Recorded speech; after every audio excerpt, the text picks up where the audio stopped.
ഹരേ ഹരേ രാമ രാമ രാമ ഹരേ ഹരേ ഹരേ കൃഷ്ണ കൃഷ്ണ കൃഷ്ണ ഹരേ ഹരേ ഹരേ രാമ രാമ രാമ ഹരേ ഹരേ ഹരേ കൃഷ്ണ കൃഷ്ണ കൃഷ്ണ ഹരേ ഹരേ ഹരേ രാമ രാമ രാമ ഹരേ ഹരേ ഹരേ കൃഷ്ണ കൃഷ്ണ കൃഷ്ണ ഹരേ ഹരേ ഹരേ രാമ രാമ രാമ ഹരേ ഹരേ ഹരേ കൃഷ്ണ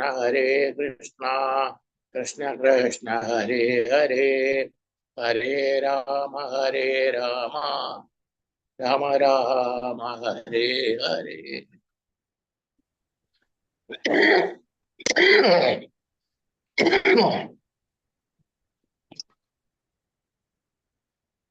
ഹരേ കൃഷ്ണ ഏതുവരെ എടുത്തു ശ്ലോകം മാതാജിനുണ്ട്? 33.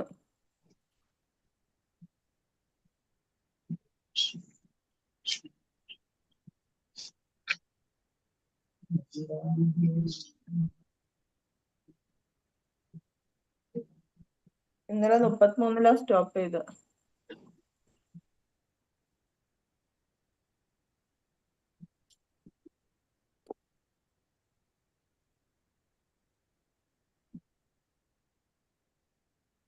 ഹരേ കൃഷ്ണ. ഓം നമോ ഭഗവതേ വാസുദേവായ. ഓം നമോ ഭഗവതേ വാസുദേവായ. ഓം നമോ ഭഗവതേ വാസുദേവായ. ഓം അജ്ഞാനതിമിരാന്ധസ്യ ജ്ഞാനാഞ്ജനാശലാകയ ചക്ഷുരുന്മീലിതം യേന തസ്മൈ ശ്രീ ഗുരവേ നമഃ.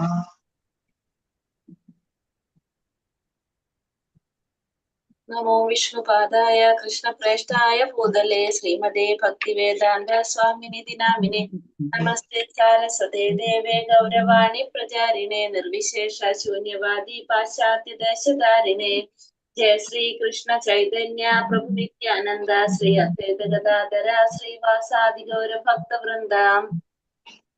ഹരേ കൃഷ്ണ കൃഷ്ണ കൃഷ്ണ ഹരേ ഹരേ ഹരേ രാമ രാമ രാമ ഹരേ ഹരേ. ഹരേ കൃഷ്ണ. ശ്രീ ശ്രീ രാധാ ഗോവിന്ദ് ടെമ്പിൾ ഇസ്കോൺ മാംഗ്ലൂരിന്റെ ഭഗവത്ഗീത ക്ലാസ്സിലേക്ക് എല്ലാവർക്കും സ്വാഗതം.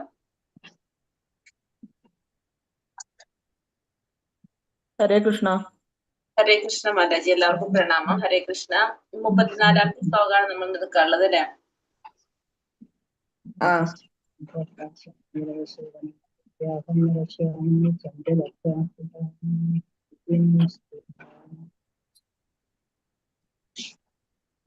അപ്പൊ ഭഗവാൻ എന്താ പറഞ്ഞതെന്ന് വെച്ചിട്ടുണ്ടെങ്കിൽ എല്ലാ വിധത്തിലുള്ള യജ്ഞങ്ങളും നമ്മൾ ചെയ്യേണ്ടതാണ്. കാരണം എന്താ പറയാ, വേദത്തിൽ പറയുന്നതനുസരിച്ചാണ് നമ്മൾ എന്ത് ചെയ്യുന്നത്, കർമ്മം ചെയ്യണമെന്ന് പറഞ്ഞു. അപ്പൊ അതില് യജ്ഞങ്ങൾ ചെയ്യണം, അത് വേദത്തിൽ പറഞ്ഞിരിക്കുന്നതാണ്. അത് മനസ്സിലാക്കിയിട്ട് അതിനനുസരിച്ച് കർമ്മം ചെയ്യുന്ന വ്യക്തിക്ക് മുക്തി നേടാനായിട്ട് സാധിക്കുന്നു പറഞ്ഞു.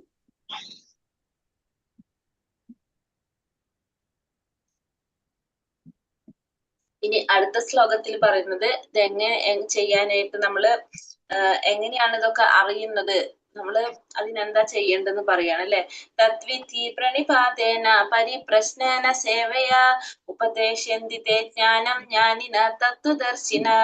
ഒരു ആധ്യാത്മിക ഗുരുവിനെ സമീപിച്ച് സത്യത്തെ കുറിച്ച് അറിയാൻ ശ്രമിക്കണം. അദ്ദേഹത്തെ സേവിക്കുക, അദ്ദേഹത്തിൽ നിന്ന് വിനയപൂർവ്വം ചോദിച്ചറിയുക. ആത്മസാക്ഷാത്കാരം ലഭിച്ച ഒരാൾ സത്യം കണ്ടറിഞ്ഞിരിക്കുകയാൽ അദ്ദേഹത്തിന് ജ്ഞാനോപദേശം ചെയ്യാനുള്ള കഴിവുണ്ട്.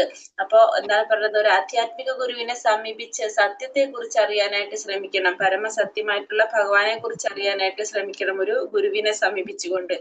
എങ്ങനെയായിരിക്കണം ഗുരുവിനെ സമീപിക്കേണ്ടത്? അദ്ദേഹത്തെ സേവിക്കുക, അദ്ദേഹത്തിൽ നിന്ന് വിനയപൂർവ്വം ചോദിച്ചറിയുക.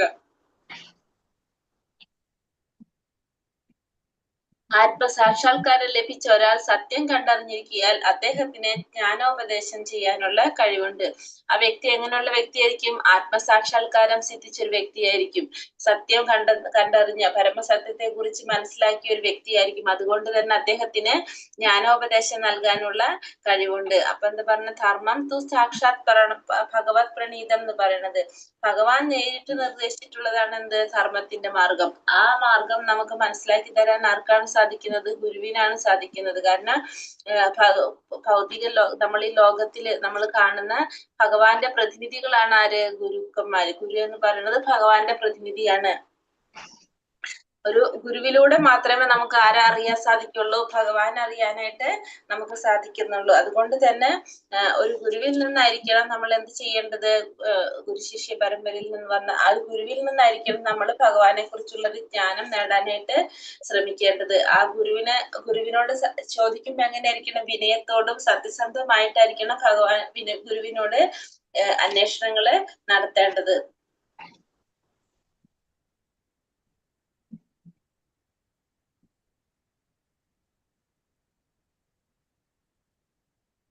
യജ്ഞാത്വാന പുനർമോഹ ഏവം യസ്യസി പാണ്ഡവ യേന ഭൂതാന്യശേഷേണ ദ്രക്ഷ്യസ്യാത്മന്യഥാമയി. ആത്മസാക്ഷാത്കാരം ലഭിച്ച ഒരു വ്യക്തിയിൽ നിന്ന് യഥാർത്ഥ ജ്ഞാനം ഗ്രഹിച്ചു കഴിഞ്ഞാൽ നീ ഒരിക്കലും മായയ്ക്ക് അധീനനാവുകയില്ല. സർവ്വജീവികളും പരമപുരുഷന്റെ അംശമാണെന്നും അവ എന്റേതാണെന്നും നിനക്ക് സ്പഷ്ടമാകും. അങ്ങനെ ഒരു ഗുരുവിൽ നിന്ന് ജ്ഞാനം നേടിയാലുള്ള ഗുണം എന്താണ്?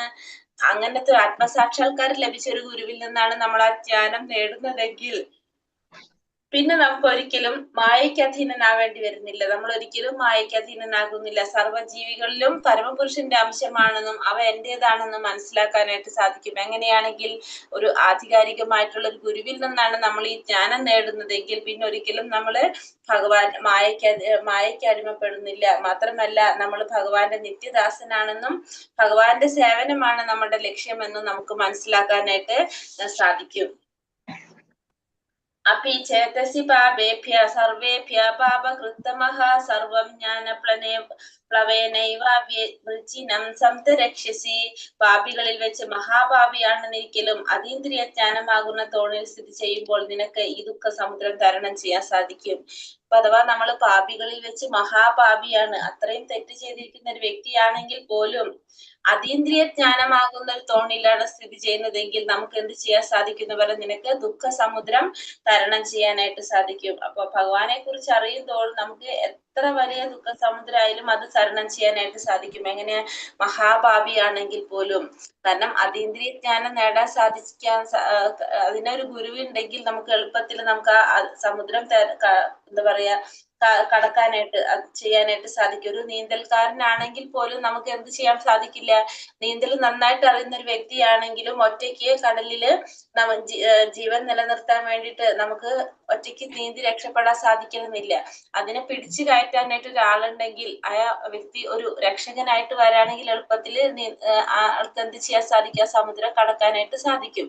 അതാണ് നമ്മൾ പറഞ്ഞ ഒരു ഗുരുവിന്റെ സഹായം ഉണ്ടെങ്കിൽ നമുക്ക് എളുപ്പത്തില് എന്ത് ചെയ്യാൻ സാധിക്കും? ആ സമുദ്രത്തിൽ നിന്ന് കരകയറാനായിട്ട് സാധിക്കും. അപ്പൊ അതാണ് പറഞ്ഞ നമ്മൾ മഹാപാപി ആണെങ്കിൽ പോലും അതീന്ദ്രിയ ജ്ഞാനമാകുന്ന ഈ അതീന്ദ്രിയ ജ്ഞാനം നേടിക്കഴിഞ്ഞാൽ നമുക്ക് ആ സമുദ്രം പെട്ടെന്ന് തരണം ചെയ്യാനായിട്ട് സാധിക്കും. യഥൈ ധാംസി സമിതോഗ്നിർ ഭസ്മാത് കുരുതേ അർജുന ജ്ഞാനാഗ്നി സർവകർമാണി ഭസ്മസാത് കുരുതേ തഥാ. അല്ലയോ അർജുന, കത്തുന്ന തീ വിറകിൻ എന്ന പോലെ ജ്ഞാനമാകുന്ന അഗ്നി സർവകർമ്മ ഫലങ്ങളെയും ഭസ്മമാക്കുന്നു. എന്താ പറയുന്നത്? കത്തുന്ന തീ എങ്ങനെയാണോ വിറകിനെ എന്ന പോലെ എങ്ങനെയാണ് വിറകിനെ ഭസ്മമാക്കുന്നത്, അതേപോലെ ജ്ഞാനമാകുന്ന അഗ്നി സർവകർമ്മ ഫലങ്ങളെയും ഭസ്മമാക്കുന്നു. ജ്ഞാനമാകുന്ന അഗ്നി എല്ലാ കർമ്മഫലങ്ങളെയും എന്ത് ചെയ്യുന്നത്? ഭസ്മമാക്കുകയാണ് ചെയ്യുന്നത്. കത്തുന്ന തീ വിറകിൻ എന്ന പോലെ ജ്ഞാനമാകുന്ന അഗ്നി എല്ലാ കർമ്മഫലങ്ങളെയും സർവകർമ്മഫലങ്ങളെയും എന്ത് ചെയ്യാണ്? ഭസ്മമാക്കുകയാണ് ചെയ്യുന്നത്.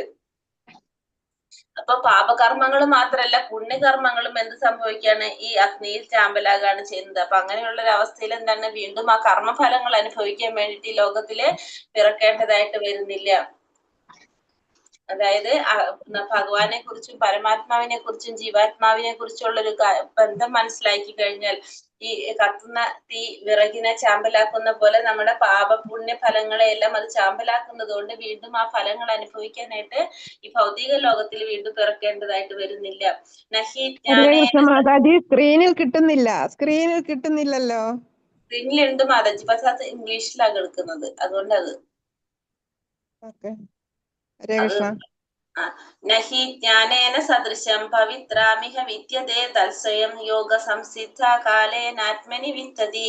ഈ ലോകത്തിൽ അതീന്ദ്രിയ ജ്ഞാനം പോലെ പരിശുദ്ധവും ശ്രേഷ്ഠവുമായ മറ്റൊന്നില്ല. ആ ജ്ഞാനം ആധ്യാത്മിക ദർശനത്തിന്റെ പരിപക്വ ഫലമാണ്. ഭക്തിയോഗത്തിൽ പരിശീലനത്തിൽ പ്രാവീണ്യം നേടിയ ഒരാൾക്ക് കാലക്രമേണ ഈ ജ്ഞാനം സ്വയം ആസ്വദിക്കാൻ കഴിയും. അപ്പൊ ഈ ലോകത്തില് അതീന്ദ്രിയ ജ്ഞാനം പോലെ പരിശുദ്ധവും ശ്രേഷ്ഠവുമായിട്ടുള്ള വേറൊന്നില്ല എന്ന് പറഞ്ഞു. ഈ ജ്ഞാനം ആധ്യാത്മിക ദർശനത്തിന്റെ പരിപക്വ ഫലമാണ്. ഭക്തിയോഗ പരിശീലനത്തിൽ പ്രാവീണ്യം നേടിയ ഒരാൾക്ക് കാലക്രമേണ ഈ ജ്ഞാനം സ്വയം ആസ്വദിക്കാനായിട്ട് കഴിയും. അപ്പൊ ഈ ലോകത്തില് അതീന്ദ്രിയ ജ്ഞാനം പോലെ പരിശുദ്ധവും ശ്രേഷ്ഠവുമായിട്ടുള്ള വേറൊന്നില്ല. ആ ജ്ഞാനം എങ്ങനെയാണ്? ആധ്യാത്മിക ദർശനത്തിന്റെ പരിപക്വ ഫലമാണ് ഈ ഒരു ജ്ഞാനം. ഭക്തിയോഗത്തിൽ പ്രാവീണ്യം നേടിയ ഒരാൾക്ക് കാലക്രമേണ എന്ത് ചെയ്യാൻ സാധിക്കും? ഈ ജ്ഞാനം സ്വയം ആസ്വദിക്കാനായിട്ട് സാധിക്കും. അപ്പൊ അത്രയും എന്താ പറയാ, ഈ ഒരു ജ്ഞാനം ഏതാണ്? അതീന്ദ്രിയ ജ്ഞാനം വളരെ ആസ്വാദികരമായതാണ്. പിന്നെന്താണ്? ആത്മീയ ദർശനത്തിന്റെ പരിപക്വ ഫലമാണ് ഇത് ഈ അതീന്ദ്രിയ ജ്ഞാനം എന്ന് പറയുന്നത്. ശ്രദ്ധാവാം ലഭതേ ജ്ഞാനം തത്പര സംയേന്ദ്രിയ ജ്ഞാനാലബ്ധ പരം ശാന്തി അചിരേണാധിഗച്ഛതി. ഇന്ദ്രിയ സംയമനം ചെയ്തവനും ദിവ്യജ്ഞാനത്തിനു വേണ്ടി സ്വയം സമർപ്പിച്ചനും ശ്രദ്ധായുക്തനുമായ ഒരു വ്യക്തി ആ ജ്ഞാനത്തിന് അർഹൻ തന്നെയാണ്. അത് ലഭിച്ചാൽ അയാൾക്ക് വേഗത്തിൽ പരമമായ ആധ്യാത്മിക ശാന്തി കൈവരും. അപ്പൊ ഇന്ദ്രിയ സംയമനം ചെയ്തവനും ദിവ്യജ്ഞാനത്തിന് വേണ്ടി സ്വയം സമർപ്പിച്ചവനും ശ്രദ്ധായുക്തനുമായിട്ടുള്ള ഒരു വ്യക്തി ആ ജ്ഞാനം നേടാനായിട്ട് അർഹനാണ്. അതീന്ദ്രിയ ജ്ഞാനം, ഭഗവാനെ കുറിച്ചുള്ള ജ്ഞാനം നേടാനായിട്ട് അർഹനാണ്. അത് ലഭിച്ചാൽ അയാൾക്ക് വേഗത്തിൽ തന്നെ പരമമായിട്ടുള്ള ശാന്തി കൈവരിക്കാനായിട്ട് സാധിക്കും. എങ്ങനെയുള്ളവർക്ക്? ഇന്ദ്രിയ നിയന്ത്രണം സിദ്ധിച്ചവർക്ക്, ഈ ദിവ്യജ്ഞാനത്തിന് വേണ്ടി സ്വയം സമർപ്പിച്ചവർക്ക് ആ ഒരു ജ്ഞാനം നേടിക്കഴിഞ്ഞാൽ പെട്ടെന്ന് തന്നെ ശാന്തി കൈവരിക്കാനായിട്ട് സാധിക്കും. സംശയാത്മാവിനശ്യതി നായം ലോകോസ്തി നാപരോ നാസുഖം സംശയാത്മനഃ. ധർമ്മശാസ്ത്രങ്ങളെ സംശയദൃഷ്ടിയ വീക്ഷിക്കുന്ന അജ്ഞരും അവിശ്വാസികളുമായവർക്ക് ഈശ്വരാവബോധം ലഭിക്കില്ല. അവർ അധപതിക്കുന്നു. സംശയാലുക്കളായ ജീവന് ഇഹലോകത്തിലും പരലോകത്തിലും സന്തുഷ്ടി ലഭിക്കില്ല. അപ്പൊ ധർമ്മശാസ്ത്രങ്ങളെ സംശയത്തോടെ വീക്ഷിക്കുന്ന അജ്ഞരും അവിശ്വാസികളുമായവർക്ക് എന്താണ്? ഈശ്വരാവബോധം ലഭിക്കാനായിട്ട് പോകുന്നില്ല. അവർക്ക് ഇഹലോകത്തിലായാലും പരലോകത്തിലായാലും എന്ത് ലഭിക്കുന്നില്ല? സന്തുഷ്ടി ലഭിക്കുന്നില്ല.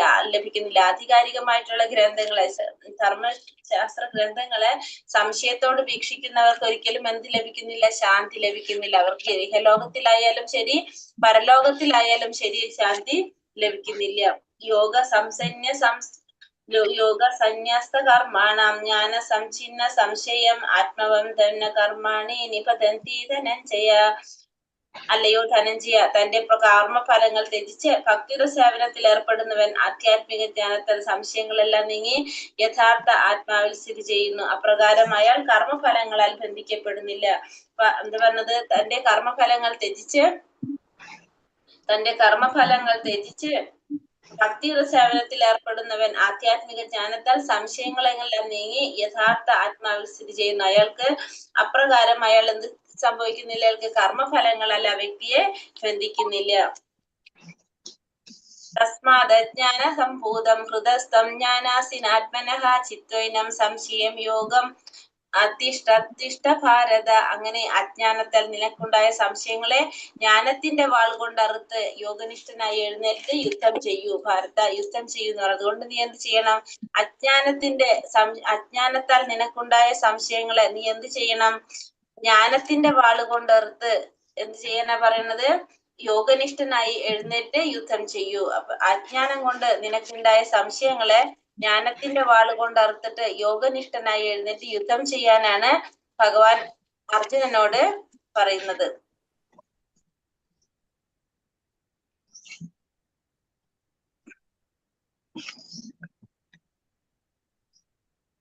ഹരേ കൃഷ്ണ കൃഷ്ണ കൃഷ്ണ ഹരേ ഹരേ, ഹരേ രാമ രാമ രാമ ഹരേ ഹരേ. ഹരേ കൃഷ്ണ. ഇത്ര ഉണ്ടായുള്ളതില് ക്വസ്റ്റ്യൻ ആൻസർ 2 പറയാനുണ്ടായിരുന്നു അല്ലെ? ആ എങ്ങനെയുള്ള ജ്ഞാനിക്കാണ് കർമ്മത്തിന്റെ പാപഫലങ്ങൾ ഏൽക്കേണ്ടി വരാത്തത്? അത് ഇന്നലെ പറഞ്ഞിട്ടുണ്ടായിരുന്നു പറഞ്ഞ പോലെ. പറഞ്ഞിട്ടുണ്ടായിരുന്നോ? ആ ഇന്നലെ കംപ്ലീറ്റ് പറഞ്ഞിട്ടുണ്ടോന്നു. ഇന്നലെ കംപ്ലീറ്റ് പറഞ്ഞിട്ടുണ്ടായിരുന്നു. എനിക്ക് തോന്നുന്നു വിട്ടിട്ടുണ്ടല്ലോ, മുക്തികൾ വിട്ടിട്ടുണ്ട് തോന്നുന്നു. ഇല്ല, പറഞ്ഞിട്ടില്ല. 5 തരം മുക്തികൾ പറഞ്ഞിട്ടില്ല പറഞ്ഞ പോലെ. അത് പറഞ്ഞിട്ടില്ല തോന്നുന്നുണ്ട്. വേറെ ക്വസ്റ്റ്യൻസ് എല്ലാം പറഞ്ഞതാ? ആ ബാക്കിയൊക്കെ പറഞ്ഞിട്ടുണ്ടായിരുന്നു. ഓക്കെ. 5 തരം മുക്തികള് നമ്മൾ എങ്ങനെയാണോ ഭഗവാനെ ആഗ്രഹിക്കുന്നത് ആ രീതിക്ക് അനുസരിച്ചാണ് നമുക്ക് നമ്മൾ പറഞ്ഞു ഭഗവാൻ നമുക്കത് പ്രാപ്തമാക്കി തരുന്നത്. അപ്പൊ അതിൽ 5 തരം മുക്തി പറയുന്നുണ്ട്. സായുജ്യം, സാമീപ്യം, സാഷ്ട്യം, സാരൂപ്യം, സാലോക്യം. 5 തരം മുക്തികളാണ്. ഏതൊക്കെയാണ്? സായുജ്യം, സാമീപ്യം, സാഷ്ട്യം, സാരൂപ്യം, സാലോക്യം. ക്ലിയർ ആയില്ല മൂന്നാമത്തെ. സായുജ്യം, സാമീപ്യം, സായുജ്യം, സാമീപ്യം, സാഷ്ട്ര്യം, സാരൂപ്യം, സാലോക്യം. അതെന്താ ഉദ്ദേശിക്കുന്നത്? ഫസ്റ്റത്തെ പറഞ്ഞത് സായുജ്യമുക്തി. സായുജ്യമുക്തി എന്ന് പറഞ്ഞാല് ഭഗവാനിൽ വിലയം പ്രാപിക്കുന്നതിനാണ് നമ്മൾ പറയുന്നത് സായുജ്യമുക്തി. അതായത് ഒന്നായിട്ട് ചേരുന്നത് സായുജ്യം. ബ്രഹ്മത്തിൽ ലയിക്കാൻ നമ്മൾ പറയുന്നില്ലേ, അത് സായുജ്യമുക്തിയാണ്. ഭഗവാന്റെ ആ ബ്രഹ്മത്തിൽ ലയിക്കുന്നു എന്ന് പറയുന്നത് സായുജ്യമുക്തിയാണ്. ബ്രഹ്മത്തിൽ ലയിക്കുക എന്ന് പറയുന്നത് അതാണ് സായുജ്യമുക്തി. അടുത്തത് സാമീപ്യം. ഭഗവാന്റെ ലോകത്ത് ഭഗവാന്റെ അരികിൽ വസിക്കാൻ ആഗ്രഹിക്കുക, അതിനാണ് നമ്മൾ സാമീപ്യം എന്ന് പറയുന്നത്. സാമീപ്യമുക്തി. നമ്മൾ എങ്ങനെ ആഗ്രഹിക്കുന്നു നമ്മൾ അതിനനുസരിച്ച് ഭഗവാന്റെ അടുത്ത് നിൽക്കാനായിട്ട് സാധിക്കുന്നത് നമ്മൾ, അതാണ് സാമീപ്യം. ഭഗവാന്റെ ലോകത്ത് അല്ലെങ്കിൽ ഭഗവാന്റെ അരികിൽ വസിക്കാൻ സാധിക്കുന്നതാണ് സാമീപ്യമുക്തി.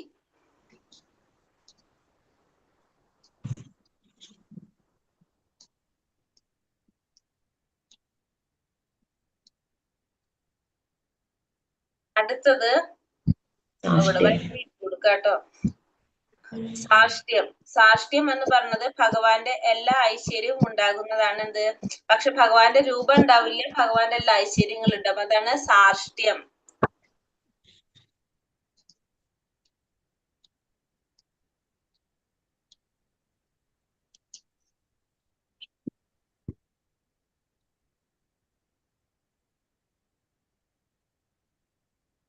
പിന്നത്തത് സാരൂപ്യം. ഭഗവാന്റെ രൂപം നേടാൻ സാധിക്കുക. സാരൂപ്യം ഭഗവാന്റെ രൂപത്തില് നമുക്ക് നിൽക്കാൻ സാധിക്കുന്നതാണ് സാരൂപ്യമുക്തി എന്ന് പറയുന്നത്.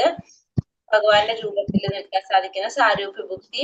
സാലോക്യം എന്ന് വെച്ചാൽ ഭഗവാനുമായിട്ട് നേരിട്ട് സമ്പർക്കം പുലർത്തുക. അങ്ങനെ ഭഗവാന്റെ ലോകത്ത് ഭഗവാനുമായിട്ട് നേരിട്ട് സമ്പർക്കം പുലർത്തിയിട്ട് നിൽക്കാൻ സാധിക്കുന്നതിന് സാലോക്യമുക്തി എന്ന് പറയാം. അപ്പൊ 5 തരം മുക്തികൾ. അപ്പൊ നമുക്ക് ഇതിൽ ഏതെങ്കിലും ഒരു മുക്തി, ഏതെങ്കിലും ഒരു രീതിയിലായിരിക്കും നമുക്ക് മുക്തി കിട്ടുന്നുണ്ടാവുക.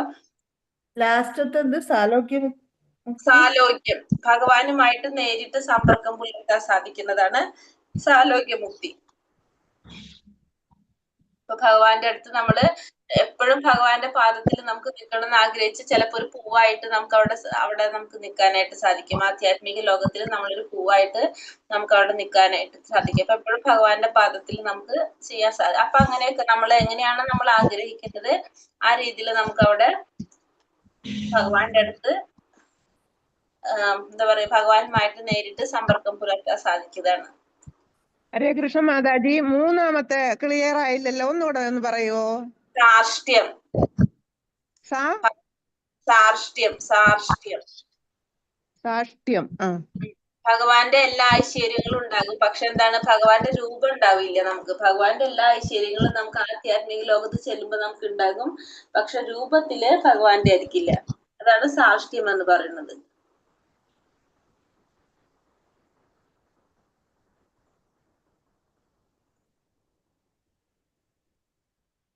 കിട്ടിയില്ലേ?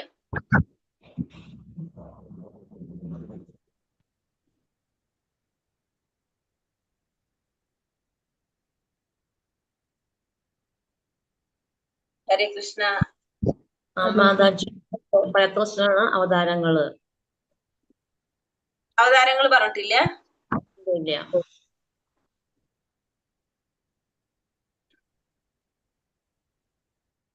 ഭഗവാന്റെ അവതാരങ്ങള് ഏതൊക്കെയാണ്? പുരുഷാവതാരങ്ങൾ ഏതാണ്? ക്ഷീരോദകശായി വിഷ്ണു, ഗർഭോദകശായി വിഷ്ണു, കാരണോദകശായി വിഷ്ണു. അതാണ് ഭഗവാന്റെ 3 വിഷ്ണു അവതാരങ്ങൾ. പുരുഷാവതാരങ്ങൾ ഏതൊക്കെയാണെന്ന് വെച്ചാൽ ക്ഷീരോദകശായി വിഷ്ണു, കാരണോദകശായി വിഷ്ണു, ഗർഭോദകശായി വിഷ്ണു. അതാണ് ഭഗവാന്റെ പുരുഷാവതാരം പറയുന്നത്. ഈ 3 എണ്ണാണ് പറയുന്നത്. പുരുഷാവതാരത്തിൽ വരുന്നത് 3 എണ്ണം: കാരണോദകശായി, ഗർഭോദകശായി, ക്ഷീരോദകശായി വിഷ്ണു. ഇനി ലീലാവതാരങ്ങളുണ്ട് ഭഗവാന്റെ. ഭഗവാൻ ലീലകൾ ചെയ്യാനായിട്ടുള്ള ഭഗവാന്റെ അവതാരങ്ങള് അത് കുറേ ഉണ്ട്. അപ്പൊ അത് വരുന്നത് ഏതൊക്കെയാണ്? മത്സ്യം, കൂർമ്മം, വരാഹം എന്ന് പറഞ്ഞിട്ട് ഇങ്ങനെ വരുന്ന അവതാരങ്ങൾ ഉണ്ടല്ലോ ഭഗവാന്റെ. അതാണ് ലീലാവതാരങ്ങള് ഭഗവാന്റെ. പിന്നെ ഓരോ മന്വന്തരത്തിലും ഭഗവാൻ അവതരിക്കുന്നുണ്ട്. അപ്പൊ ഓരോ മന്വന്തരത്തിലും ഭഗവാൻ അവതരിക്കുന്നതിനെ മന്വന്തര അവതാരം എന്ന് പറയും. 14 മന്വന്തരങ്ങളുണ്ട്. അതില് ഓരോ മന്വന്തരത്തിലും ഭഗവാന്റെ അവതാരങ്ങൾ ഉണ്ടാവും. അതാണ് മന്വന്തര അവതാരം.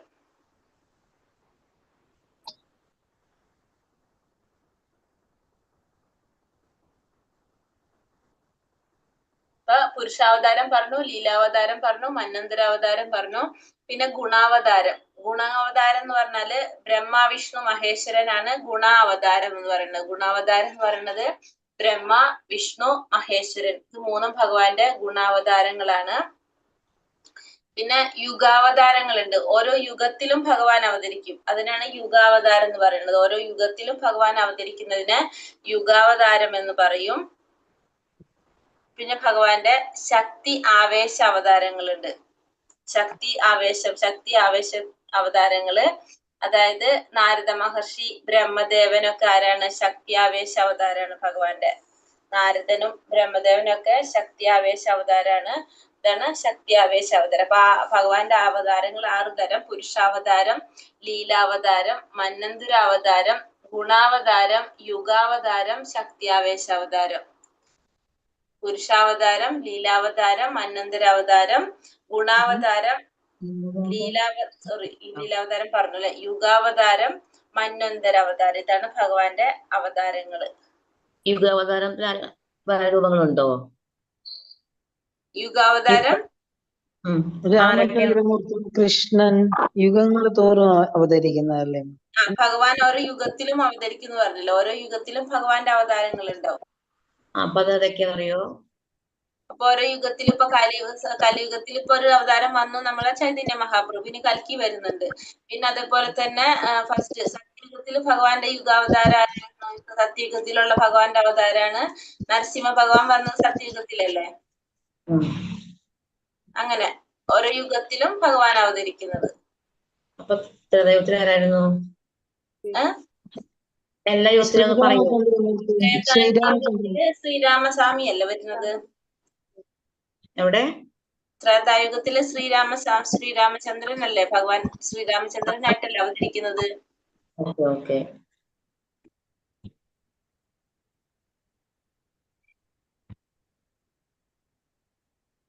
ദ്വാപരത്തില് കൃഷ്ണനായിട്ടല്ലേ? ദ്വാപരത്തിലെ കൃഷ്ണൻ. ദ്വാപരയുഗത്തില് ഭഗവാൻ ശ്രീകൃഷ്ണനായിട്ട് അവതരിച്ചു. ഭഗവാൻ സ്വയം അവതരിക്കുകയാണ് ചെയ്യുന്നത് ദ്വാപരയുഗത്തില്.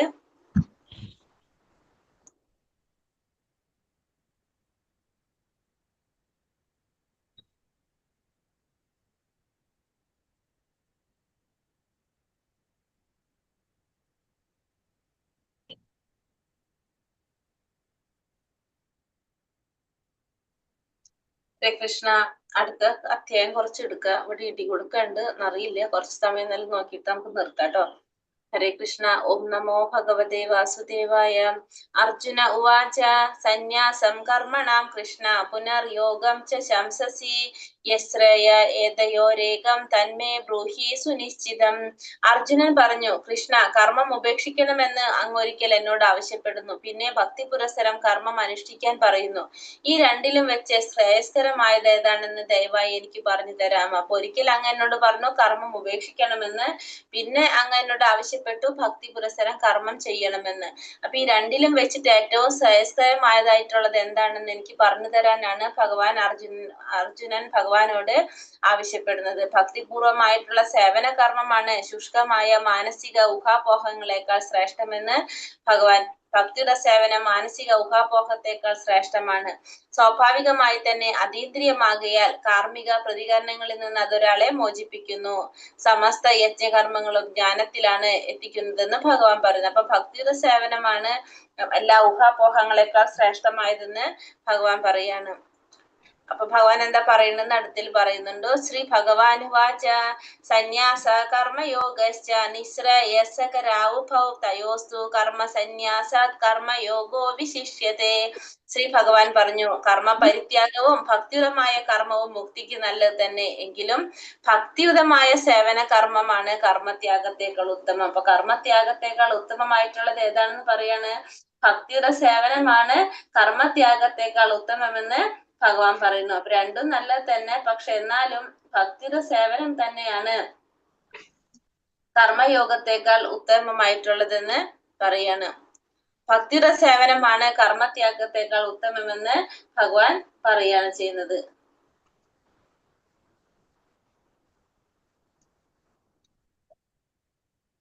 കാമ്യകർമ്മങ്ങളാണ് ഭൗതിക ബന്ധനത്തിന് കാരണമാകുന്നത്. കാമ്യകർമ്മങ്ങളാണ് ഭൗതിക ബന്ധനത്തിന് കാരണമാകുന്നത്. എന്താണ് കാമ്യകർമ്മങ്ങളാണ്? ശരീര സുഖങ്ങളുടെ നിലവാരം ഉയർത്താൻ ലക്ഷ്യമാക്കിക്കൊണ്ടുള്ള പ്രവർത്തനങ്ങളിൽ മുഴുകിയിരിക്കുന്ന കാലത്തോളം ഒരാൾക്ക് വിവിധ ഇനം ശരീരങ്ങളിൽ ജന്മമെടുക്കേണ്ടതായിട്ട് വരും. വാസുദേവന്റെ ഭക്തിയുടെ സേവനത്തിൽ ഒരാൾ പ്രേമം വളർത്തിയെടുക്കണം. എന്നാൽ മാത്രമേ അയാൾക്ക് പ്രാപഞ്ചിക ബന്ധനങ്ങളിൽ നിന്നും മുക്തനാകാനായിട്ട് അവസരം ലഭിക്കൂ. കൃഷ്ണാവബോധത്തിലുള്ള പ്രവർത്തനം കാമ്യകർമ്മങ്ങളുടെ ഫലത്തിൽ നിന്ന് രക്ഷപ്പെടുവാൻ ഒരാളെ സഹായിക്കുന്നു. കൃഷ്ണാവബോധമില്ലാത്ത ത്യാഗം അപൂർണമാണ്. ഭക്തിയുടെ സേവനമാണ് ഭക്തിയുടെ സേവനമാണ് കർമ്മത്യാഗത്തെക്കാൾ ഉത്തമമെന്ന് ഭഗവാൻ പറയാണ്. പിന്നെന്താണ് പറഞ്ഞത്? കാമ്യകർമ്മങ്ങളാണ് ഭൗതിക ബന്ധനത്തിന് കാരണമാകുന്നത്. എന്താണ്? കാമ്യകർമ്മങ്ങൾ, ഭൗതിക സുഖം അന്വേഷിച്ചുകൊണ്ടുള്ള കാമ്യകർമ്മങ്ങളാണ് ഭൗതിക ബന്ധനത്തിനെല്ലാം കാരണമായി തീരുന്നത്. അപ്പൊ ശരീര സുഖങ്ങളുടെ നിലവാരം ഉയർത്താനായിട്ട് ലക്ഷ്യമാക്കിക്കൊണ്ട് പ്രവർത്തനങ്ങളിൽ മുഴുകിയിരിക്കുന്ന കാലത്തോളം എന്ത് സംഭവിച്ചുകൊണ്ടിരിക്കും?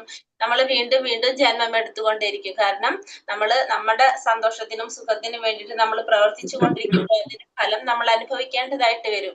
ആ ഫലം അനുഭവിക്കാൻ വേണ്ടിയിട്ട് വീണ്ടും വീണ്ടും നമ്മൾ ഈ ഭൗതിക ലോകത്തിലെ ശരീരം സ്വീകരിച്ച് ജന്മം എടുക്കേണ്ടതായിട്ട് വരും. അപ്പോ നമ്മൾ എന്താ ചെയ്യേണ്ടത്? വാസുദേവന്റെ ഭക്തിയുടെ സേവനത്തിൽ പ്രേമം വളർത്തിയെടുക്കുക.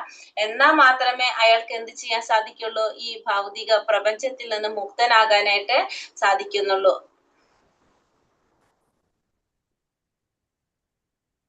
മായാവാദ സന്യാസികളും ഭഗവത് സേവനം ചെയ്യുന്ന വൈഷ്ണവ സന്യാസികളും തമ്മിലുള്ള വ്യത്യാസം നമുക്കൊന്നും അറിഞ്ഞിരിക്കാൻ വേണ്ടി മാത്രം പറയുന്നതാണിത്.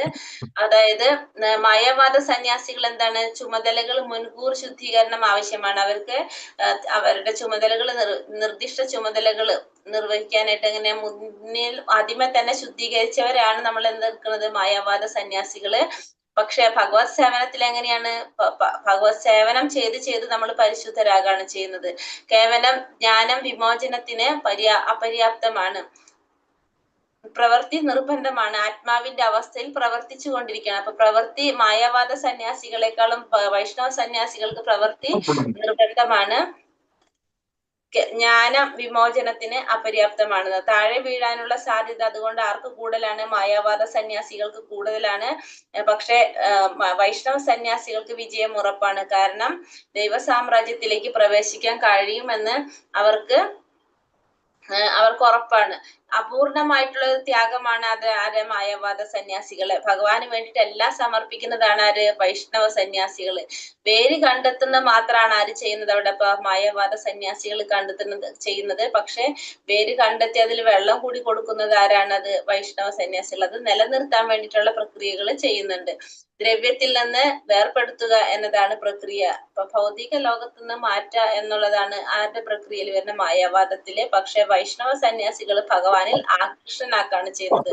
ഭഗവാനിൽ ആസക്തി ഉണ്ടാക്കുന്നു, ഭൗതിക ലോകത്തിൽ നിന്ന് വിരക്തി ഉണ്ടാക്കുക ചെയ്യുന്നത്. സന്തോഷം ഉണ്ടാകില്ല ആർക്ക്? മായാവാദ സന്യാസികൾക്ക്. പക്ഷെ വളരെയധികം സന്തോഷം നൽകുന്നതാണ് ആർക്ക്? വൈഷ്ണവ സന്യാസികൾ. കാരണം ഏതൊരു സമയത്തും ഭഗവാന് വേണ്ടി സേവ ചെയ്തുകൊണ്ടിരിക്കുന്നവരെ കൊണ്ട് തന്നെ അവര് എപ്പോഴും സന്തോഷം അനുഭവിക്കുന്നവരാണ്. ഇന്ദ്രിയങ്ങളെ നിയന്ത്രിച്ചും അതീന്ദ്രിയമായ ഭക്തി സേവനം ആസ്വദിക്കാനായിട്ട് മായാവാദ സന്യാസത്തിൽ കഴിയുന്നില്ല. പക്ഷെ വൈഷ്ണവ സന്യാസികൾ ഇന്ദ്രിയെ നിയന്ത്രിച്ച് ഒന്നിലധികം ഭക്തിയുടെ സേവനത്തിൽ ഏർപ്പെട്ടുകൊണ്ടിരിക്കും. അനേകം ജന്മങ്ങൾ എടുത്തതിന് ശേഷം മാത്രമാണ് ഈ മായാവാദ സന്യാസികൾ എവിടേക്ക് എത്താൻ സാധിക്കുന്നത്? ഭഗവാന്റെ അടുത്തേക്ക് എത്താൻ സാധിക്കുന്നത്. പക്ഷെ പെട്ടെന്ന് തന്നെ ഭഗവാനെ പ്രാപിക്കാനായിട്ട് ആർക്ക് സാധിക്കും? വൈഷ്ണവ സന്യാസികൾക്ക് സാധിക്കും. കാരണം ഭഗവാനെ നേരിട്ട് സേവനം ചെയ്യുന്നത് കൊണ്ട് പെട്ടെന്ന് തന്നെ ഭഗവാനെ പ്രാപിക്കാനായിട്ട് സാധിക്കും. സാഖ്യശാസ്ത്രം പഠിക്കലാണ് ആര് ചെയ്യുന്നത്? മായാവാദത്തില്. ശ്രീമദ് ഭാഗവതത്തെയാണ് ആര് ഫോളോ ചെയ്യുന്നത്? വൈഷ്ണവ സന്യാസികൾ പഠിക്കുന്നത്. വേദാന്ത സൂത്രത്തിന്റെ ശാരീരിക ഭാഷ്യം ശങ്കരാചാര്യര് രചിച്ചിട്ടുള്ളതാണ് ഈ മായാവാദ സന്യാസത്തിൽ പറയുന്നത്. ശ്രീമദ് ഭാഗവതം പഠിക്കുക, വേദാന്ത സൂത്രങ്ങളുടെ ശരിയായ ഭാഷ്യം, അതാണ് വൈഷ്ണവ സന്യാസികൾ പറയുന്നത്. പിന്നെ ആത്മസാക്ഷാത്കാരത്തിന്റെ മാർഗത്തിൽ നിന്ന് ഭ്രഷ്ടരായി ലോകോപകാരപ്രദമായിട്ടുള്ള ഭൗതിക കാര്യങ്ങളിൽ വീണ്ടും ഏർപ്പെടുന്നവരായിരിക്കും ആര്? മായാവാദ സന്യാസികള്. പഞ്ചരാത്രിക നിബന്ധനയനുസരിച്ച് ഭക്തിയുടെ സേവനത്തിൽ മുഴുകിയിരിക്കുന്നവരായിരിക്കും വൈഷ്ണവ സന്യാസികൾ എന്ന് പറയുന്നത്. അവരെപ്പോഴും സന്തോഷം അനുഭവിക്കുന്നവരാണ്. മെയിനായിട്ട് ഭഗവാന്റെ സേവനം ചെയ്യുന്നവരാണ് ആര്? ഈ വൈഷ്ണവ സന്യാസികള്. ന്യായസ നിത്യ സന്യാസി യോനാകാംക്ഷതി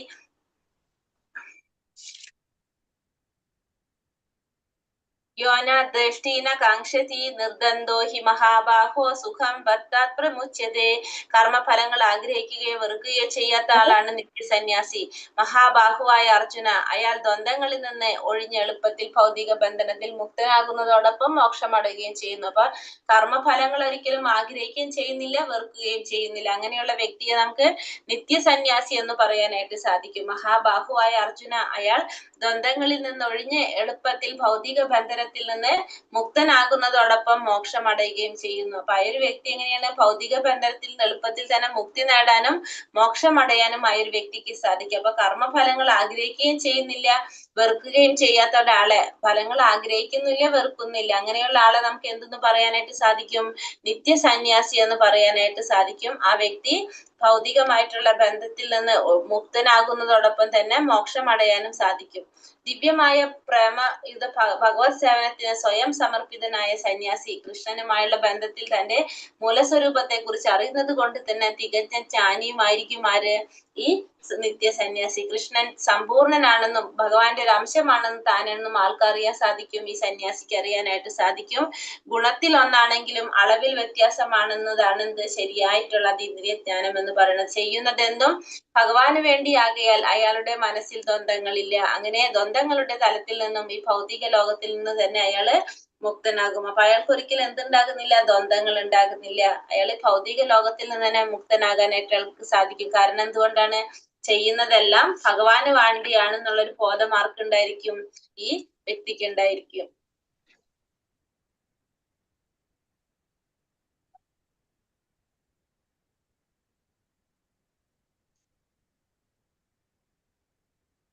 സംഖ്യയോഗ പൃഥക് ബാല പ്രവദന്തീന പണ്ഡിതാഃ ഏകമഭ്യസിത സമ്യക് ഗുഹായോർവിന്ദതേ ഫലം.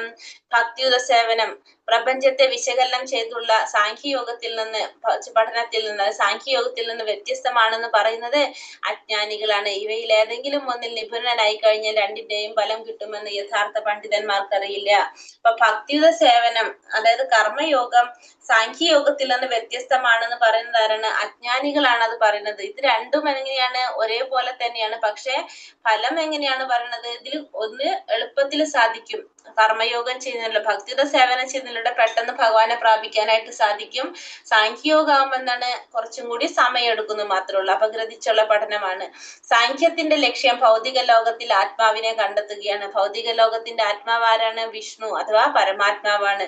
ഭക്തിയുടെ സേവനം പരമാത്മാവിന്റെ സേവനത്തെ അനിവാര്യമാക്കി തീർക്കുന്നു. ഒന്ന് മരത്തിന്റെ വേരന്വേഷിക്കുന്നു, മറ്റത് നനയ്ക്കുന്നു എന്നുള്ള വ്യത്യാസമുള്ളൂ. അപ്പം സാഖ്യയോഗത്തിൽ എന്താ ചെയ്യുന്നത്, കുറച്ചും കൂടി നമ്മൾ സമയം എടുത്ത്, കാരണം അപഗ്രഥിച്ച് പഠിച്ചു വരുമ്പോ കുറച്ച് സമയം എടുക്കും. അപ്പൊ അതുകൊണ്ട് ഭഗവാനെ പ്രാപിക്കാനായിട്ട് കുറച്ച് സമയം എടുക്കും. പക്ഷെ ഭക്തിയുടെ സേവനം എന്താണ്, നേരിട്ട് ഭഗവാനെ സേവിക്കുന്നത് കൊണ്ട് തന്നെ എളുപ്പത്തിൽ സാധിക്കുന്നതാണ് ഭക്തിയുടെ സേവനത്തിലൂടെ. യത്സാഖ്യൈ പ്രാപ്യത്തെ സ്ഥാനം തത്യോഗൈരപി ഗമ്യത്തെ ഏകം സംഖ്യ ച യോഗം ച യ പശ്യതി സ പശ്യതി. വിശകലനാധിഷ്ഠിതമായ പഠനം കൊണ്ട് പ്രാപിക്കുന്ന സ്ഥാനം ഭക്തിയുടെ സേവനം കൊണ്ടും നേടാനായിട്ട് സാധിക്കും. അതുകൊണ്ട് വിശകലനാധിഷ്ഠിതമായ പഠനവും ഭക്തിയുടെ സേവനവും ഒരേ ശ്രേണിയിലാണെന്ന് മനസ്സിലാക്കുന്ന ആൾ വസ്തുതകൾ യഥാർത്ഥമായി ദർശിക്കുന്നു. അപ്പൊ രണ്ടും ഒരേപോലെ തന്നെ നേടാനായിട്ട് സാധിക്കും. വിശകലനാധിഷ്ഠിതമായ പഠനം കൊണ്ട് പ്രാപിക്കുന്ന അതേ സ്ഥാനം തന്നെ നമുക്കും ഭക്തിയുടെ സേവനം കൊണ്ട് നമുക്ക് നേടാനായിട്ട് സാധിക്കും. അതുകൊണ്ട് എന്താണ്, വിശകലനാധിഷ്ഠിതമായ പഠനവും ഭക്തിയുടെ സേവനവും ഒരേ ശ്രേണിയിൽ തന്നെയാണെന്നുള്ള വസ്തുത യഥാർത്ഥമായിട്ട് ദർശിക്കാനായിട്ട് സാധിക്കും. തത്വചിന്താപരങ്ങളായ ഗവേഷണങ്ങളുടെയും യഥാർത്ഥ ഉദ്ദേശം ജീവിതത്തിന്റെ പരമലക്ഷ്യം കണ്ടെത്തലാണ്. കൃഷ്ണാവബോധത്തോടെ കർമ്മം ചെയ്യുമ്പോഴാണ് ജീവൻ തന്റെ സ്വരൂപ വ്യവസ്ഥയിൽ സ്ഥിതി ചെയ്യുന്നത്. സാഖ്യത്തിൽ ഒരാൾ ആദ്യമായി ചെയ്യേണ്ടത് ഭൗതികതയുമായിട്ടുള്ള ബന്ധം വിച്ഛേദിക്കലാണ്. ഭക്തിയോഗത്തിലാണെങ്കിലോ ഭഗവാനായിട്ടുള്ള ബന്ധം സ്ഥാപിക്കുകയാണ് ചെയ്യുന്നത്. ഭൗതിക വസ്തുക്കളോടുള്ള വിരക്തിയും കൃഷ്ണനിലുള്ള ആസക്തിയും ഇത് ഒന്ന് തന്നെ. ഇത് മനസ്സിലാക്കുന്ന ആൾ കാര്യങ്ങൾ യഥാർത്ഥമായിട്ട് മനസ്സിലാക്കുന്നു. അപ്പൊ നമ്മൾ എന്താ ചെയ്യുന്നത്, ഇതിൽ പറയണത് സാഖ്യയോഗത്തിൽ എന്താണ് ചെയ്യുന്നത്, ഭൗതികതയുമായിട്ടുള്ള ബന്ധം വിച്ഛേദിച്ചുകൊണ്ടാണ് സാഖ്യയോഗത്തിൽ ചെയ്യുന്നത്. പക്ഷെ ഭക്തിയോഗത്തിലാണെങ്കിലോ ഭഗവാനായിട്ടുള്ള ബന്ധം സ്ഥാപിക്കുന്നു. ഭൗതിക വസ്തുക്കളുടെ വിരക്തിയും ഭഗവാനിലുള്ള ആസക്തി, ഇത് രണ്ടും മനസ്സിലാക്കി കഴിഞ്ഞാൽ ഒരാൾക്ക് യഥാർത്ഥമായിട്ട് കാര്യങ്ങൾ മനസ്സിലാക്കാനായിട്ട് സാധിക്കും. സന്യാസസ്തു മഹാബാഹോ ദുഃഖമാപ്തൂപയോഗതഃ യോഗയുക്തോ മുനിർ ബ്രഹ്മാനചീരേണാധിഗച്ഛതി. എല്ലാ കർമ്മങ്ങളും ത്യജിച്ചു വന്നിരിക്കലും ഭക്തിയുടെ സേവനത്തിൽ ഏർപ്പെടാതെ ആർക്കും സന്തുഷ്ടി നേടാനാവില്ല. ഭക്തിയുടെ സേവനത്തിൽ ഏർപ്പെട്ടിരിക്കുന്ന ചിന്താശാലിയായ ഒരു വ്യക്തി അചിരേണ പരമപദം പ്രാപിക്കും. അപ്പൊ എല്ലാ കർമ്മങ്ങളും ത്യജിച്ചാലും ഭക്തിയുടെ സേവനത്തിൽ ഏർപ്പെടാതെ കർമ്മങ്ങളൊന്നും ചെയ്യുന്നില്ലെങ്കിൽ പോലും ഭഗവാനെ സേവിക്കാതെ ഒരാൾക്കും എന്തുണ്ടാവില്ല, സന്തുഷ്ടി നേടാനാവില്ല. ഭഗവാനെ സേവനത്തിൽ ഏർപ്പെട്ടിരിക്കുന്ന ചിന്താശാലിയായ ഒരു വ്യക്തിക്ക് എന്ത് ചെയ്യാൻ സാധിക്കും, ഭഗവാനെ പ്രാപിക്കാനായിട്ട് സാധിക്കും. അപ്പൊ രണ്ട് തരത്തിലുള്ള സന്യാസികൾ നമ്മളിപ്പോ തന്നെ പറഞ്ഞു. സാഖ്യ സിദ്ധാന്തം അനുസരിച്ചുള്ള മായാവാദ സന്യാസികളും വൈഷ്ണവ സന്യാസികളും. പാഞ്ചരാത്രിക നിബന്ധനകൾക്കനുസരിച്ച് ഭക്തിയുടെ ഭഗവത് സേവനത്തിൽ മുഴുകിയിരിക്കുന്നവരാണ് ആര്, ഭാഗവത സന്യാസികൾ അല്ലെങ്കിൽ വൈഷ്ണവ സന്യാസികൾ എന്ന് പറയുന്നത്. ഭക്തിയുടെ സേവന കർമ്മങ്ങളിൽ നിരതരാകുന്നു. ഭൗതിക പ്രവർത്തനങ്ങളുമായിട്ട് അവർക്ക് യാതൊരു ബന്ധവും ഉണ്ടാകുന്നില്ല. അവർക്ക് വൈഷ്ണവ സന്യാസികൾക്ക് ബ്രഹ്മം എന്തെന്നും അല്ലാത്തത് എന്തെന്നുമുള്ള ഊഹാപോഹങ്ങൾ നടത്തുന്ന സന്യാസികളെക്കാൾ ശ്രേഷ്ഠരാണ് ഇത് ഈ വൈഷ്ണവ സന്യാസികൾ. മറ്റുള്ളവർ തന്നെ ഊഹാപോഹങ്ങൾ നടക്കാണ്. അപ്പൊ ബ്രഹ്മം എന്താണ് അല്ലാത്തത് എന്തെന്നുള്ള ഊഹാപോഹം നടത്തുന്നതാണ് ആര്, മായാവാദ സന്യാസികള്.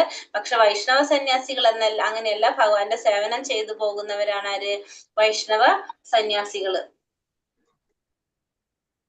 യോഗയുക്തോ വിശുദ്ധാത്മാ വിജിതാത്മാ ജിതേന്ദ്രിയഃ സർവഭൂതാത്മാ കുർവന്നാപി ന ലിപ്യത്തെ. ഭക്തിപൂർവം പ്രവർത്തിക്കുന്നവനും വിശുദ്ധാത്മാവും ഇന്ദ്രിയങ്ങളെയും മനസ്സിനെയും നിയന്ത്രിക്കുന്നതുമായ ഒരാൾ എല്ലാവർക്കും പ്രിയങ്കരനാണ്. അദ്ദേഹം എല്ലാവരെയും സ്നേഹിക്കും. പ്രവർത്തിച്ചു കൊണ്ടേയിരുന്നാലും യാതൊരു കർമ്മവും അദ്ദേഹത്തെ ബാധിക്കുകയില്ല. ബന്ധിക്കുകയില്ല. ഭക്തിപൂർവം പ്രവർത്തിക്കുന്ന വിശുദ്ധാത്മാവും ഇന്ദ്രിയങ്ങളെയും മനസ്സിനെയും നിയന്ത്രിക്കുന്നവനുമായിട്ടുള്ള ഒരാൾക്ക് എല്ലാവർക്കും പ്രിയപ്പെട്ടവനായിരിക്കും ആ ഒരു വ്യക്തി. അദ്ദേഹം എല്ലാവരെയും സ്നേഹിക്കും, പ്രവർത്തിച്ചു കൊണ്ടേയിരിക്കും. എങ്കിലും എന്താണ്, ആ വ്യക്തിയെ യാതൊരു കർമ്മവും അദ്ദേഹത്തെ ബന്ധിക്കുന്നില്ല. കൃഷ്ണാവബോധത്തോടെ പ്രവർത്തിക്കുന്ന ഒരാൾ എല്ലാവരെയും സേവിക്കുന്നു. അതുകൊണ്ട് അയാൾ എല്ലാവർക്കും പ്രിയങ്കരനാണ്. അപ്പൊ കൃഷ്ണാവബോധത്തോടെ പ്രവർത്തിക്കുന്ന ഒരു വ്യക്തി എങ്ങനെയായിരിക്കും, എല്ലാവർക്കും പ്രിയപ്പെട്ടവനായിരിക്കും, എല്ലാവരെയും സേവിച്ചു കൊണ്ടിരിക്കുന്ന വ്യക്തിയായിരിക്കും. ഭഗവത് സേവനത്തിൽ ഒഴികെ മറ്റൊന്നിലും അയാളുടെ ഇന്ദ്രിയങ്ങൾ ഒരു കാരണവശാലും വ്യാപിക്കുന്നില്ല. അയാൾ എന്തുമാത്രം ആഗ്രഹിക്കുന്നുള്ളൂ, ഭഗവാന്റെ സേവനം മാത്രമേ അയാള് ആഗ്രഹിക്കുന്നുള്ളൂ. കൃഷ്ണനെ കുറിച്ചല്ലാത്ത സംഭാഷണങ്ങൾ കേൾക്കാൻ അയാൾക്ക് ഇഷ്ടം ഉണ്ടാവണമെന്നില്ല. കൃഷ്ണന്റെ പ്രസാദമല്ലാതെ എന്തെങ്കിലും ഭക്ഷിക്കാൻ അയാൾ ആഗ്രഹിക്കുന്നില്ല. കൃഷ്ണനുമായി ബന്ധമില്ലാത്ത സ്ഥലങ്ങളിൽ പോകുവാൻ അയാൾക്ക് താല്പര്യം ഉണ്ടാകണമെന്നില്ല. ഇപ്പൊ അർജുനൻ കുരുക്ഷേത്രത്തിൽ യുദ്ധം ചെയ്യുമ്പോഴും യഥാർത്ഥത്തിൽ യുദ്ധം ചെയ്യുകയായിരുന്നില്ല. കൃഷ്ണാവബോധത്തോടെ ഭഗവാന്റെ കൽപ്പനകൾ നിറവേറ്റുകയായിരുന്നു. ഇപ്രകാരം പ്രവർത്തിക്കുന്ന ഒരാളെ കർമ്മഫലങ്ങൾ ബന്ധിക്കുന്നില്ല. അപ്പൊ എങ്ങനെയുള്ള ഒരു വ്യക്തിക്കാണ് എന്താ പറഞ്ഞ കൃഷ്ണാവബോധം സിദ്ധിച്ച ഒരു വ്യക്തിയുടെ ലക്ഷണങ്ങളാണ് നമ്മൾ പറഞ്ഞത് അല്ലെ. കൃഷ്ണാവബോധം സിദ്ധിച്ച ഒരു വ്യക്തി ഭഗവാന്റെ സേവനത്തിനൊഴികെ മറ്റൊന്നിലും തന്റെ ഇന്ദ്രിയങ്ങൾ ഉപയോഗിക്കാൻ ആഗ്രഹിക്കുന്നില്ല. മാത്രമല്ല എല്ലാവരെയും സേവിക്കുന്നു. അതുകൊണ്ട് എല്ലാവർക്കും പ്രിയപ്പെട്ടവനായിരിക്കും. പിന്നെ ഭഗവാനെ കുറിച്ചല്ലാത്ത സംഭാഷണങ്ങൾ കേൾക്കാൻ അയാൾ ഇഷ്ടപ്പെടുന്നില്ല. ഭഗവാന്റെ പ്രസാദമല്ലാതെ ഒന്നും കഴിക്കാൻ അയാൾ ആഗ്രഹിക്കുന്നില്ല. കൃഷ്ണനുമായിട്ട് ബന്ധപ്പെട്ട സ്ഥലങ്ങളിൽ പോകുവാൻ മാത്രമേ അയാൾക്ക് താല്പര്യം ഉണ്ടായിരിക്കുള്ളൂ. ഇതൊക്കെയാണ് എന്ത് കൃഷ്ണാവബോധം സിദ്ധിച്ച ഒരു വ്യക്തിയുടെ ലക്ഷണങ്ങള് പറയുന്നത്. നൈവ കിഞ്ചിത് കരോമീതി യുക്തോ മന്യത തത്വവിത് പശ്യൻ ശൃണ്വൻ സ്പൃശൻ ശൃഖൻ അശ്നൻ ഗച്ഛൻ സ്വപൻ ശ്വസൻ പ്രലപൻ വിസൃജൻ ഗൃഹ്ണൻ നിമിഷന്നപി ഇന്ദ്രിയാണി ഇന്ദ്രിയാർത്ഥേഷു വർത്തന്ത ഇതി ധാരയൻ. ദിവ്യാവബോധമുള്ള വ്യക്തി ദർശനം, ശ്രവണം, സ്പർശനം, കാണം, അശനം, ഗമനം, നിദ്ര, ശ്വാസാശ്വാസം തുടങ്ങി എന്തു തന്നെ ചെയ്യുമ്പോഴും വാസ്തവത്തിൽ ഒന്നും ചെയ്യുന്നില്ലെന്ന് അയാൾക്കറിയാം. കാരണം സംസാരിക്കുമ്പോഴും വിസർജിക്കുമ്പോഴും സ്വീകരിക്കുമ്പോഴും കണ്ണു തുറക്കുമ്പോഴും അടയ്ക്കുമ്പോഴും എല്ലാം ഭൗതിക ഇന്ദ്രിയങ്ങൾ അവയുടെ വിഷയങ്ങളിൽ വ്യാപരിക്കുകയാണ് ചെയ്യുന്നതെന്നും അയാൾ അവയിൽ നിന്നെല്ലാം വ്യത്യസ്തനാണെന്നും അയാൾ സ്വയം മനസ്സിലാക്കുന്നു. അപ്പൊ എന്താണ് ഇതൊക്കെ ചെയ്യുന്നത്? ഓരോ പ്രവർത്തികൾ പറയാണ് അല്ലെ. ശ്രവണം ചെയ്യുമ്പോഴും ദർശനം ചെയ്യുമ്പോഴും സ്പർശനം ചെയ്യുമ്പോഴും അയാൾ ഒന്നും ചെയ്യുന്നില്ല എന്നുള്ളത് അയാൾക്ക് മനസ്സിലാക്കാൻ സാധിക്കും. അയാൾ എന്ത് ചെയ്യുമ്പോഴും എന്താണ് അയാൾ ഇന്ദ്രിയ വിഷയങ്ങളിൽ ഭൗതികമായിട്ടുള്ള ഇന്ദ്രിയ വിഷയങ്ങൾ വ്യാപരിക്കുകയാണ് ചെയ്യുന്നതെന്നും അയാൾ അതിൽ നിന്നെല്ലാം വ്യത്യസ്തമാണെന്നും അയാൾക്ക് സ്വയം മനസ്സിലാക്കാനായിട്ട് സാധിക്കും. കൃഷ്ണാവബോധം സിദ്ധിച്ച ആളുടെ ജീവിതം വിശുദ്ധമായിട്ടുള്ളതാണ്. അതുകൊണ്ട് കർത്താവ്, കർമ്മം, അവസ്ഥ, പ്രയത്നം, ഭാഗ്യം എന്നീ ആസന്നവും അനാസന്നവുമായ 5 കാര്യങ്ങൾ ആശ്രയിച്ചു നിൽക്കുന്ന യാതൊരു പ്രവർത്തനവും ആരെ ബാധിക്കുന്നില്ല? അദ്ദേഹത്തെ കൃഷ്ണാവബോധം ഉള്ള ഒരു വ്യക്തിയെ ബാധിക്കുന്നില്ല. ഇന്ദ്രിയ പ്രവർത്തനങ്ങളിൽ ഏർപ്പെട്ടിരിക്കുന്നെന്ന് തോന്നാമെങ്കിലും കൃഷ്ണാവബോധമുള്ള മനുഷ്യൻ എപ്പോഴും എങ്ങനെയായിരിക്കും? മുക്തനായിരിക്കും. അപ്പൊ നമുക്ക് തോന്നാം അയാൾ ഭൗതികമായിട്ടുള്ള കാര്യങ്ങളിലാണ് ഏർപ്പെട്ടിരിക്കുന്നതെന്ന്. പക്ഷെ കൃഷ്ണാവബോധത്തിലുള്ള ഒരു വ്യക്തി എങ്ങനെയായിരിക്കും? മുക്തനായിരിക്കും. താൻ എന്നേക്കും കൃഷ്ണന്റെ ദാസനാണെന്ന് അറിവ് അയാൾക്ക് ഭഗവത് സേവനം അല്ലാതെ മറ്റൊന്നും ചെയ്യാനായിട്ട് കഴിയില്ല. അപ്പൊ അയാൾക്ക് എന്ത് മനസ്സിലാക്കാൻ സാധിക്കും? താൻ എന്നേക്കും ഭഗവാന്റെ ദാസനാണെന്നുള്ളൊരു സത്യം അയാൾക്ക് അറിയാനായിട്ട് സാധിക്കും. ബ്രഹ്മണ്യാധ്യായ കർമാണി സംഗം ത്യക്താ കരോതി യഃ ലിപ്യതേന സ പാപേന പത്മപത്രാവിവാംപസ. ആസക്തി കൂടാതെ ഫലത്തെ പരമപുരുഷന് സമർപ്പിച്ചുകൊണ്ട് തന്റെ കർത്തവ്യങ്ങൾ അനുഷ്ഠിക്കുന്ന ഒരാളെ താമരയിലയിൽ വെള്ളം എന്ന പോലെ ദുഷ്കർമ്മ ഫലങ്ങൾ ബാധിക്കുകയില്ല. അപ്പൊ ആസക്തി കൂടാതെ ഫലത്തെ പരമപുരുഷന് സമർപ്പിച്ചുകൊണ്ട് കർത്തവ്യങ്ങൾ അനുഷ്ഠിക്കുന്ന ഒരാൾ എന്താണ്? താമരയിലയിൽ വെള്ളം എന്ന പോലെ ദുഷ്കർമ്മ ഫലങ്ങൾ ബാധിക്കുന്നില്ല എന്ന് പറയണം. ഭൗതിക പ്രകൃതിയിലെ ത്രിഗുണങ്ങളുടെ സമഗ്ര ആവിഷ്കരണത്തെയാണ് നമ്മൾ എന്ത് പറഞ്ഞ പ്രപഞ്ചത്തെ ഈ പ്രധാന എന്ന് പറയുന്നത്. കൃഷ്ണനാണ് എല്ലാറ്റിന്റെയും ഉടമയെന്നും അതുകൊണ്ട് ഭഗവത് സേവനത്തിനുള്ളതാണെന്നും അറിഞ്ഞിട്ടുള്ളവർക്ക് താൻ ചെയ്ത പുണ്യ പാപങ്ങളുടെ ഫലങ്ങളായിട്ട് ഈ ബന്ധം ഉണ്ടാകുന്നില്ല. അപ്പൊ ഭഗവാനാണ് എല്ലാത്തിന്റെയും ഉടമ. അതുകൊണ്ട് ഭഗവത് സേവനം ചെയ്യാന്നുള്ളതാണ് നമ്മുടെ ലക്ഷ്യം. അത് മനസ്സിലായിട്ടുള്ളവർക്ക് പുണ്യ പാപ ഫലങ്ങളുമായിട്ട് യാതൊരു ബന്ധവും ഉണ്ടാകുന്നില്ല. ഈ ശരീരം കൃഷ്ണന്റേതായത് കൊണ്ട് തന്നെ നമ്മൾ എന്തിനാ അത് ഉപയോഗിക്കേണ്ടത്? ഭഗവാന്റെ സേവനത്തിനായിട്ട് ഉപയോഗപ്പെടുത്തണമെന്ന് അറിഞ്ഞുകൊണ്ട് പ്രവർത്തിക്കുന്നു. അത് അങ്ങനെയുള്ളവർ എന്താ ചെയ്യുന്നത്? താമരയിലെ വെള്ളത്തിൽ കിടന്നാലും നനയാത്തതുപോലെ പാപമാലിന്യങ്ങൾ തീണ്ടാത്തതായിരിക്കും. അപ്പൊ അങ്ങനെയുള്ള വ്യക്തികളെ താമരയിലെ വെള്ളത്തിൽ കിടന്നാൽ അത് നനയില്ല. അതേപോലെ തന്നെ പാപമാലിന്യങ്ങളൊന്നും ആ വ്യക്തിയെ ബാധിക്കുന്നുണ്ടാവില്ല. അങ്ങനെ ഭഗവാനാണ് സർവസ്വം എന്ന് മനസ്സിലാക്കി ഭഗവാന് വേണ്ടി സേവനം ചെയ്യുന്ന ഒരു വ്യക്തിയുടെ കാര്യമാണ് പറയുന്നത്. താമരയിലെ വെള്ളത്തിൽ കിടന്നാലും നനയാത്ത പോലെ പാപമാലിന്യങ്ങളൊന്നും ആ വ്യക്തിയെ ബാധിക്കുന്നില്ല. കായേന മനസാ ബുദ്ധ്യ കേവലൈരീന്ദ്രിയൈരപി യോഗിന കർമ്മ കുർവന്തി സംഘം ത്യക്താത്മശുദ്ധയെ. യോഗികൾ അനാസക്തരായി ശരീരം, മനസ്സ്, ബുദ്ധി എന്നിവ കൊണ്ടും ഇന്ദ്രിയങ്ങൾ കൊണ്ടും പോലും ആത്മശുദ്ധിക്ക് വേണ്ടി മാത്രം പ്രവർത്തനത്തിൽ ഏർപ്പെടുന്നു. അപ്പൊ യോഗികള് അനാസക്തരായിട്ട് ശരീരം, മനസ്സ്, ബുദ്ധി എന്നിവ കൊണ്ടും ഇന്ദ്രിയങ്ങൾ കൊണ്ട് പോലും എന്ത് ചെയ്യാണ്?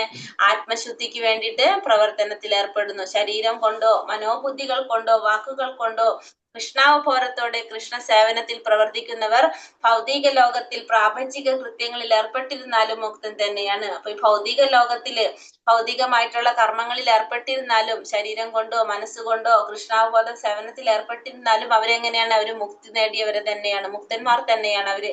താൻ ഈ ശരീരമാണെന്ന് മറ്റും വിശ്വസിക്കാനിടയാക്കുന്ന മിഥ്യഹങ്കാരം ഇല്ലാതാകുന്നു, കൃഷ്ണനുമായിട്ട് ഏകീഭവിക്കുന്നു. ഇതാണ് സമ്പൂർണ്ണ കൃഷ്ണാവബോധത്തിന്റെ അവസ്ഥ എന്ന് പറയുന്നത്. അപ്പൊ ആ വ്യക്തിക്ക് എന്തറിയാം? താൻ ശരീരമാണ് ഈ മറ്റും വിശ്വസിക്കാൻ ഇടയാക്കുന്ന മിഥ്യാഹങ്കാരം അയാളുടെ ഇല്ലാതാകാണ് ചെയ്യുന്നത്. താൻ ശരീരമാണെന്നുള്ള ഒരു മിഥ്യാഹങ്കാരം അയാൾക്ക് ഇല്ലാതാകുന്നു, കൃഷ്ണനുമായിട്ട് ഏകീഭവിക്കുന്നു. ഇതാണ് കൃഷ്ണാവബോധത്തിന്റെ ഒരു അവസ്ഥ, സമ്പൂർണമായിട്ടുള്ള അവസ്ഥ പറയുന്നത്. യുക്ത കർമാഫലം ത്യക്ത ശാന്തി മാപ്നോതി നൈഷ്ടകീം അയുക്ത കാമകാരേണ ഫലേ സക്തോ നിബധ്യതേ.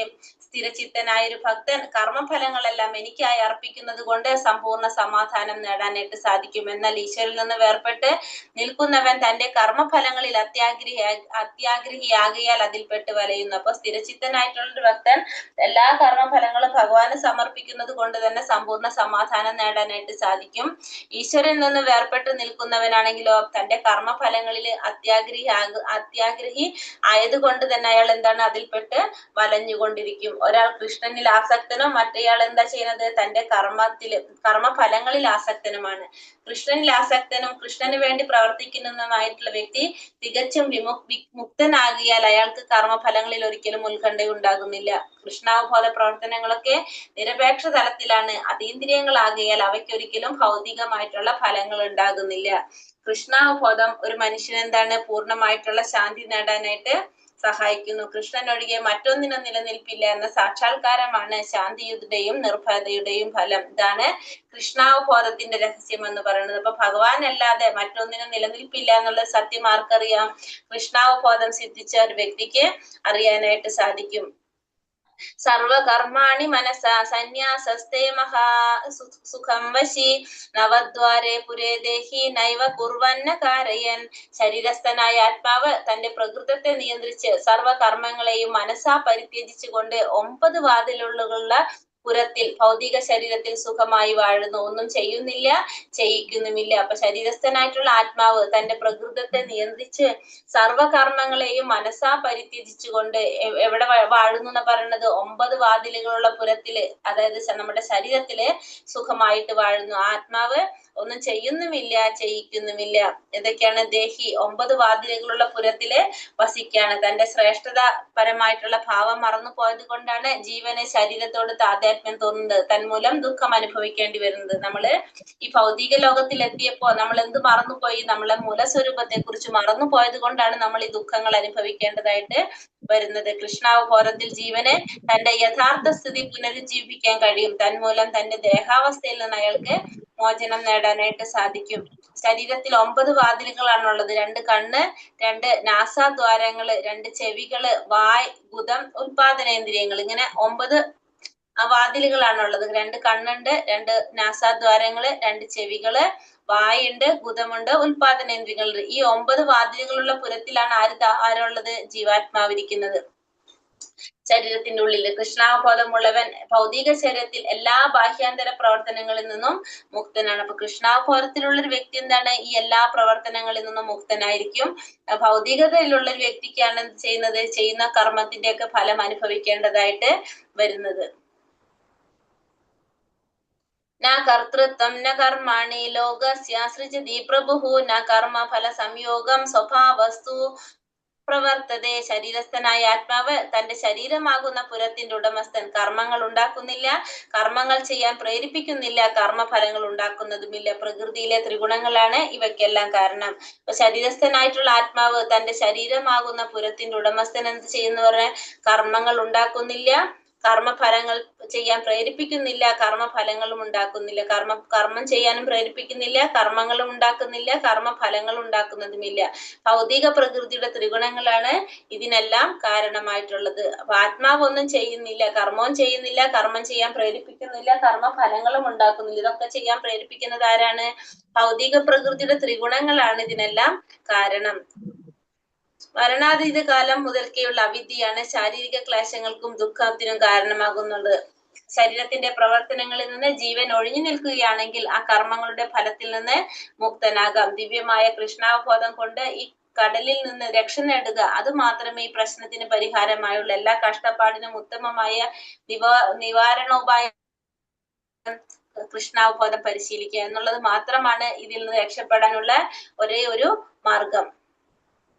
നാദത്തെ കസ്യചിത് പാപം ന ചൈവ സുകൃതം വിപുഃ അജ്ഞാനേനാവൃതം ജ്ഞാനം തേന മുഹ്യന്തി ജന്തവഃ. സർവേശ്വരൻ ആരുടെയും പുണ്യപാപങ്ങളെ സ്വീകരിക്കുന്നില്ല.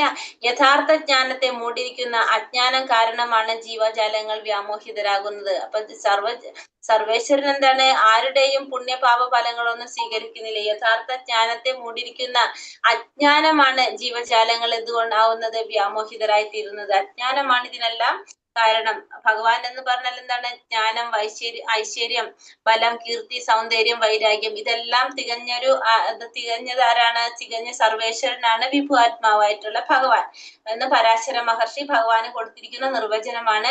ഭഗവാൻ വിഭു ആയിരിക്കുമ്പോൾ ജീവൻ എങ്ങനെയായിരിക്കും? അണുമാത്രനായിരിക്കും. ജീവാത്മാവായതുകൊണ്ട് തന്നെ അവന് സ്വന്തമായി ചിന്തിക്കാനും ആഗ്രഹിക്കാനും കഴിവുണ്ട്. അപ്രകാരമുള്ള ആഗ്രഹങ്ങളുടെ നിവൃത്തി സർവശക്തനായ ഭഗവാന് മാത്രമേ സാധിച്ചു കൊടുക്കാനായിട്ട് സാധിക്കുള്ളൂ. അപ്പൊ ജീവാത്മാവിന്റെ ആഗ്രഹങ്ങളുണ്ട്, അത് സാധിച്ചു കൊടുക്കുന്നത് ആരാണ്? പരമാത്മാവായിട്ടുള്ള ഭഗവാനാണ്. ജീവാത്മാവ് ആഗ്രഹിച്ചേക്കാവുന്ന പ്രത്യേക സാഹചര്യത്തിന്റെ കർമ്മ പ്രവർത്തനങ്ങൾക്ക് ഭഗവാൻ ഉത്തരവാദിയല്ല. അപ്പൊ ജീവാത്മാവ് ആഗ്രഹിക്കുന്ന അനുസരിച്ച് ഭഗവാൻ നടത്തി കൊടുക്കും. അപ്പൊ അതിന്റെ ഫലങ്ങള് എന്താണ് പറയുന്നത്?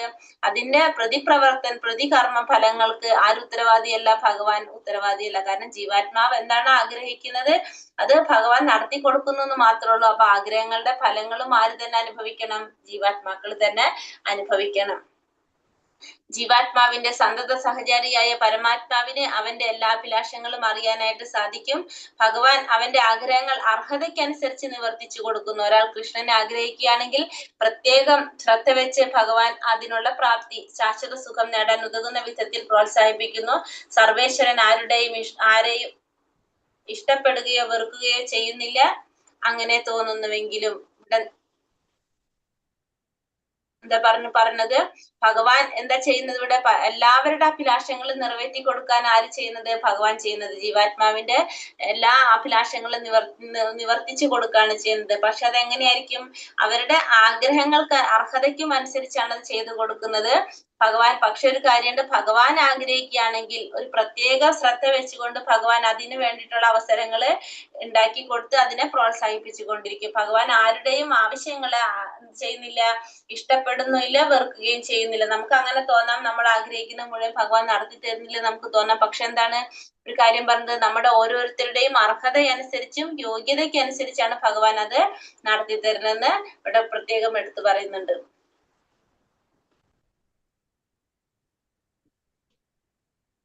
ഹരേ കൃഷ്ണൻ, നമുക്ക് നിർത്തട്ടെ. ഇവിടെ മഴ തുടങ്ങി, നല്ല മഴ പെയ്തോണ്ടിരിക്കുകയാണേ. ഹരേ കൃഷ്ണൻ, നമുക്ക് നാളെ ക്വസ്റ്റ്യൻ ആൻസർ നാളെ പറയാം. ക്വസ്റ്റ്യൻ ഞാൻ ഇട്ടിട്ടുണ്ട് ജസ്റ്റ് ഗ്രൂപ്പില്, നാളെ നോക്കിയിട്ട് അത് പറയാം. ഹരേ കൃഷ്ണൻ, ക്വസ്റ്റ്യൻ ഇട്ടുണ്ട്, ഇപ്പൊ ഞാൻ ജസ്റ്റ് ഫോർവേഡ് ചെയ്തിട്ടുണ്ട്. നാളെ പറയട്ടെ നമുക്കത്.